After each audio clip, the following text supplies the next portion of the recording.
नमस्कार दोस्तों, आप सभी का मेरे चैनल पर हार्दिक स्वागत है। जय माता दी। दोस्तों, जैसा कि आपको पता है कि इस समय शरदीय नवरात्रे चल रहे हैं, है ना। और हम 2 बार नवरात्रि हम मनाते हैं। नवरात्रि साल में 2 बार मनाया जाता है और ये एक अकेला उत्सव है जो कि हम साल में से 2 बार मनाते हैं। एक तो नवरात्रि हम गर्मी की शुरुआत में मनाते हैं, है ना।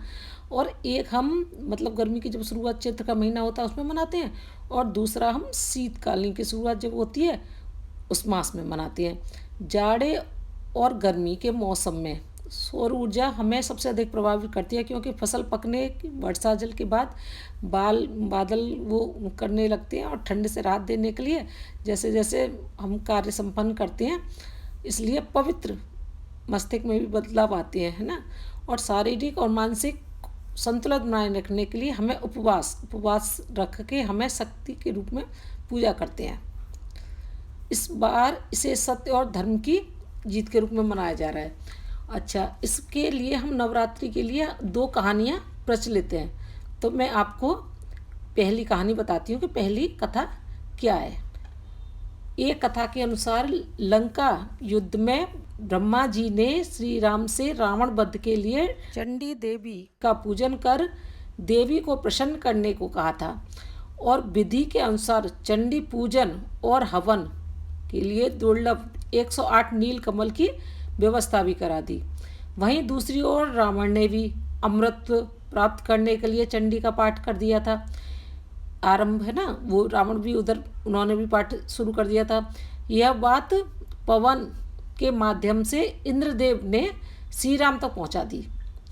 इधर रावण ने मायावी तरीके से पूजा स्थल पर हवन सामग्री में से एक नीलकमल गायब करा दिया, जिससे श्री राम की पूजा बाधित हो जाए, वह पूरी तरह से पूजा नहीं कर पाए।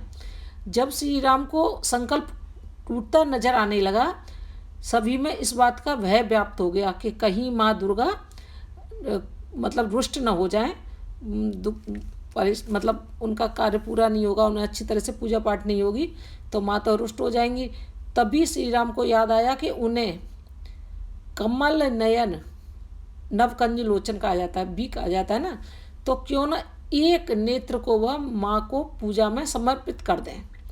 श्री राम ने जैसे ही त्रिनेत्र से अपने नेत्र को निकालना चाहा, तभी माँ दुर्गा प्रकट हो गई और कहा वह पूजा से बहुत ही प्रसन्न है, बहुत खुश हैं, और उन्होंने उन्हें विजय होने का आशीर्वाद दिया। दूसरी तरफ रावण की पूजा के समय हनुमान जी बालक का रूप धर के वहाँ पहुँच गए और पूजा कर रहे ब्राह्मणों में से एक श्लोक जया देवी भूतिहारिणी में से हरिणी के स्थान पर करणी उच्चारण कर दिया। हरिणी का अर्थ होता है भक्तों की पीड़ा हरने वाली, और करणी का अर्थ होता है पीड़ा देने वाली। इससे माँ दुर्गा रावण से नाराज हो गई और रावण को श्राप दे दिया, जिससे कि रावण का सर्वनाश हो गया। एक कथा ये है, और मैं दूसरी कथा आपको बताती हूँ कि हम नवरात्रि क्यों मनाते हैं। तो दूसरी कथा ये है कि महिषासुर को उनकी उपासना से खुश होकर देवताओं ने उसे अजय होने का वरदान प्राप्त कर दिया था।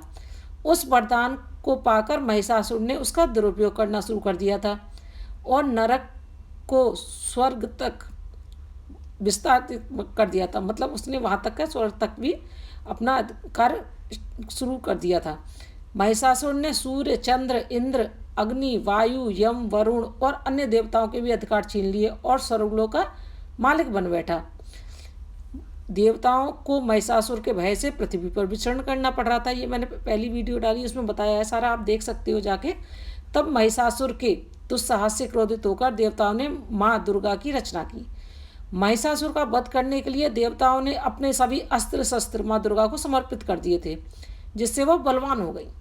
9 दिनों तक महिषासुर से उनका युद्ध चला और अंत में महिषासुर का वध करके माँ दुर्गा महिषासुर मर्दिनी कहलाई। तो इस तरीके से 2 कथा हैं। नवरात्रि हम जब मनाते हैं, और नवरात्रि वाले दिन हम पूरे 8 दिनों तक अच्छी तरह से पूजन करते हैं, और नवरात्रि दिन बहुत जगह तो 8वें दिन ही कन्याओं को खिलाया जाता है, कन्याओं का पूजन होता है, और कुछ जगह हम नौमी वाले दिन 9 कन्याओं को बुलाती हैं, उनके पैर छूती हैं, बिल्कुल देवी की तरह उनकी पूजा करती हैं। पहले उनके चरण स्पर्श करती हैं, पैर धुलवाती हैं, चरण स्पर्श करती हैं, फिर उनको टीका लगाती हैं।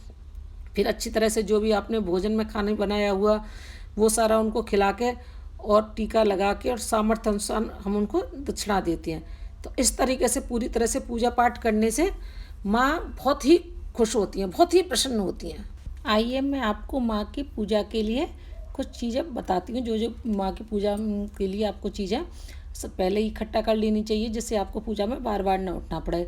जैसे कि माता के लिए चुंदरी, जनेऊ, ताज़ा आम के पत्ते, एक जटा नारियल, फूल माला, है ना, कुछ खुले हुए फूल भी रख लो चढ़ाने के लिए तो अच्छा रहता है, एक कलश, लौंग, पान, रोली, मोली, कपूर, इलायची, सुपारी, सिंदूर, चावल, ये सारी चीज़ आप एक जगह इकट्ठी कर लो, जिससे कि आपको बार बार उठना नहीं पड़ेगा, है ना।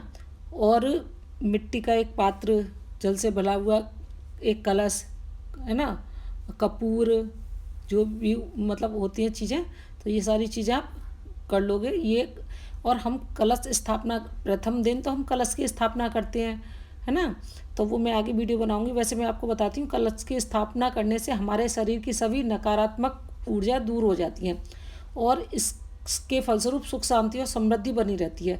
इसलिए हम समस्त देवताओं की देखरेख के लिए कलश की स्थापना की जाती है।